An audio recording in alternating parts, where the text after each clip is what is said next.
All right, so what causes consulting firms to burn out?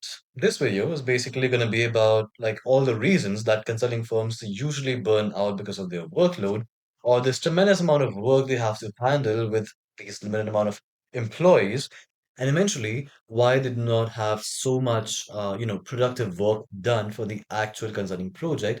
Or you'll just get to know what I'm talking about in this video as we move forward. So without any further ado, I'll just try to start this thing right here. So the first reason or the first topic I'm going to cover for this for this issue, like why consulting firms burn out, is basically that consulting is a misdesigned job, right?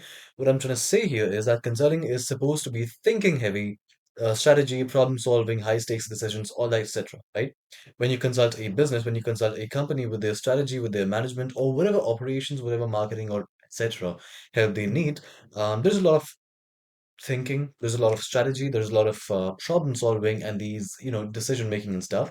Now, the thing is that in reality, most consultants are instead just managing the mess, right? It can be the info scattered with no central system, like the info about anything relevant to this consulting project is not systemized, or this project's processes are just too vague. They just keep changing every single time, you handle a consulting project, or that communication is spread across emails, decks, sheets, etc. Again, there's no such central system to actually operate this whole consulting project smoothly. Now, over time, managing this kind of mess quietly just drains the consultant. The mental exhaustion just leaves them with nothing for the actual thinking that the job demands. So essentially, because of these, extra tasks, what happens is a consultant, let's say who's working in a consulting firm, is not usually left with the mental capability or the intelligence or the mental power, let's say, to actually do the real consulting job or where it requires all these cognitive skills, right? Now, the second reason or the second topic I'm going to cover is what actually burns them out. What does that work look like? What does that extra work, extra tasks look like, which actually burn our consultants out? So the first one is that you start from zero every single time for each new project. You just start from a blank sheet, a blank paper, blank deck, blank document, whatever you call it, right? You don't actually utilize the resources you've had before for previous projects, or even if you don't utilize it, you don't have a system that can give you at least some sort of information or some sort of already document. You know what I mean?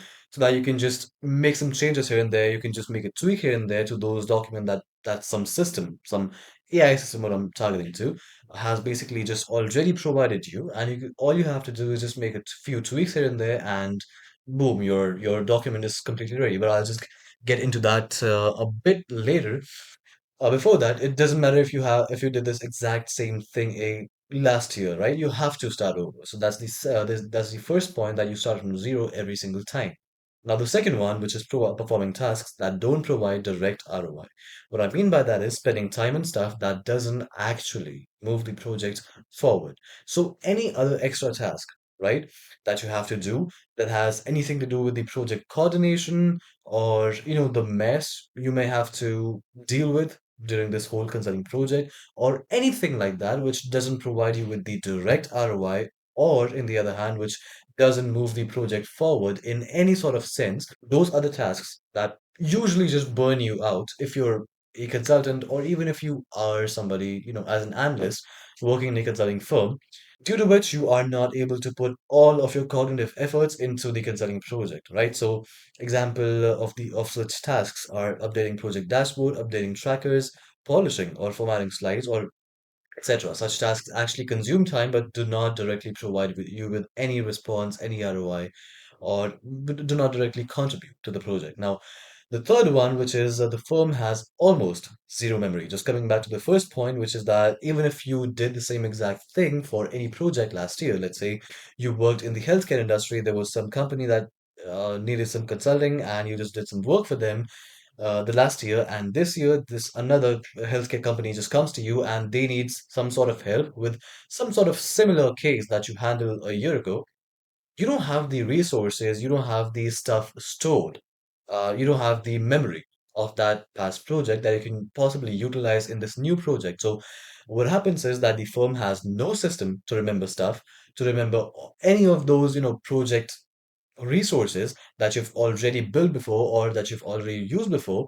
So now you actually have to spend, again, you just spend a lot of your time collecting those resources or, making up those resources from absolute zero.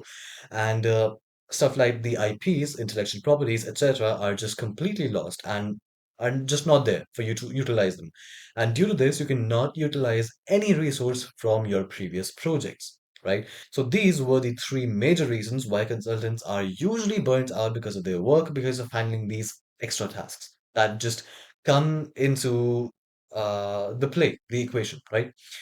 Now, this third topic, which is why hiring more analysts for extra work is a bad idea. So, until now, what I've highlighted primarily is the extra work, right? Is the non-ROI providing work that consultants actually have to do instead of just doing the cognitive work, so that they can just get better results at the core consulting, right? So, why not just hire more analysts, or why not just hire more people to do this for you? The reason is that more people just simply means more team coordination, more meetings, more chaos. So certainly hiring more analysts or hiring more people is not the go-to decision here.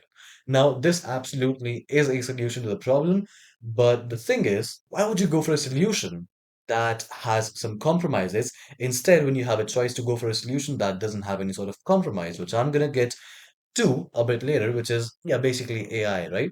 But I'm going to get into a little bit depth in this topic, that what's the use of AI in all this. As I'm an AI content creator, I create content around how AI can actually provide consulting firms, or AI can actually help consulting firms automate a lot of their work, their workload, and all that stuff. You might have heard around the internet. So I've built multiple AI systems that completely eliminate these particular tasks. I'm just going to point them one by one. So first of all, it's the knowledge, right? Whatever comes in it, past pitch decks, past proposals, past insights, past market analysis, all the past projects resources that you might have already used, or that you might have already built, such as, these diagnoses, these analysis that you've already done before for some similar consulting projects that you might have to handle in the future later. Anything regarding those project, which is basically the resources of that particular project, are stored in these AI systems, right? So these AI systems, if I just get into a little bit more brief of how AI can actually handle this kind of knowledge for you. So basically, in very layman language, an AI system can actually hold all this knowledge for you, right? Just take the example of ChatGPT, right? ChatGPT holds so much information. If you just Google ChatGPT, like how many people are there on this earth, or how many people die because of smoking cigarettes each year, anything like that, ChatGPT already has that memory stored, and it just has to pull out this information from Google, right? Very similarly, we just prepare this database of all your project's resources, and this AI system already has access to these browsers, the whole internet, so that it can even, prepare these analysis for you. And also, whenever you need, it can just pull out those past resources that you might have already used in some, previous projects, so that you can utilize them in these new projects. Now, the second one is this drafting, creating first drafts or internal documents. First draft in the sense that, let's say this is a pitch deck, or this is a proposal, or anything like that, which you are supposed to make for this new consulting project. Now, the point I mentioned before, which was you have to start from zero every single time, something related to it, that you don't have to start from zero now, because this AI system, or basically this AI, can prepare this first draft of this proposal, of this pitch deck, or these slides, these presentation slides, of course. And what happens is you just have to take this first draft, make some tweaks into it based on your knowledge, based on your experience, or whatever choices, and so simply just, I guess, 30 to 40% of your workload onto preparing these pitch decks or proposals or all of these drafts is just cut off, right? And even more than 30-40% is, it was just a wild number that came out of my head.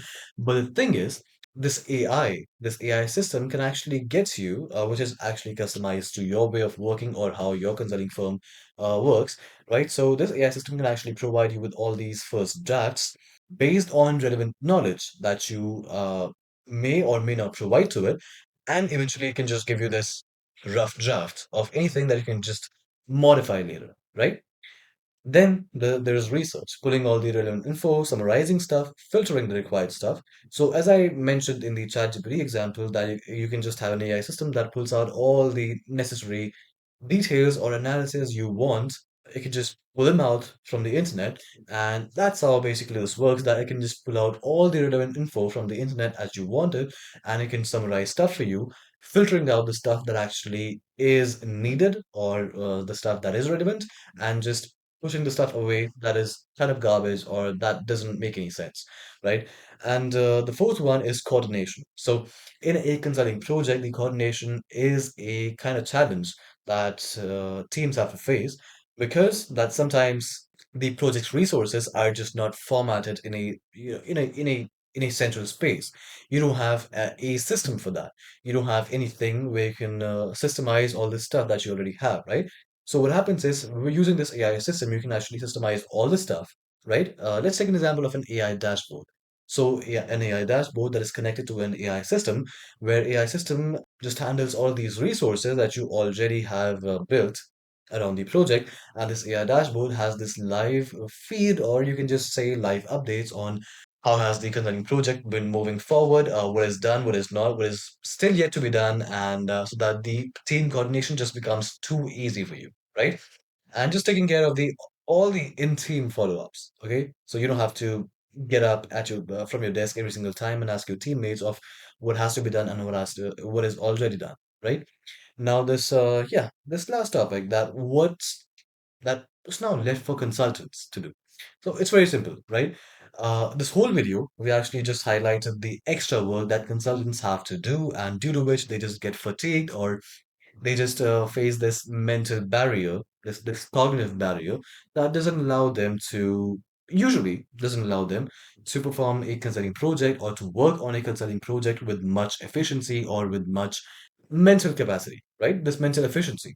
Once all those tasks, all those kind of tasks that are actually draining and do not move the project forward, once those tasks are filtered out and are left to be handled by the AI, the tasks that are now left form up the actual consulting work, which is the thinking part, right? Talking to clients, making judgments, explaining trade-offs, uh, decision making, all the stuff that actually requires your experience, your skill set as a consultant, and that just uses your skills, right?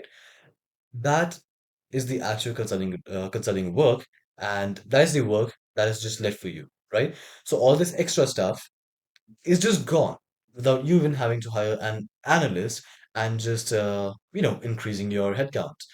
Now, and simply, the usual burnout could be easily prevented because now all these tasks are filtered out and all consultants have to do again is the actual consulting work, right?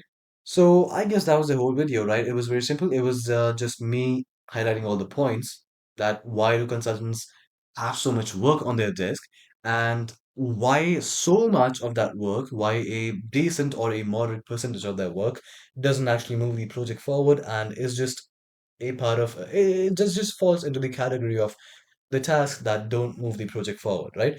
That's all I just wanted to highlight through this video. Now, if you want to get your business automated or if you want any help with this AI stuff, right? On how can you implement AI into your business, which whatever industry you're into, whatever work you're into, however your firm, your company looks like, however your workflow looks like, if you just want to know how you can implement AI into it and how you can reduce your workload, reduce your headcount, and how you can just reduce the amount of extra work, the amount of extra tasks that actually might drain you up, right? So I'll just drop a link in in this video's description. You can just reach me out there, and it's basically a call booking link. We can just schedule a call together. We can just have a quick conversation on how can AI be implemented into your business.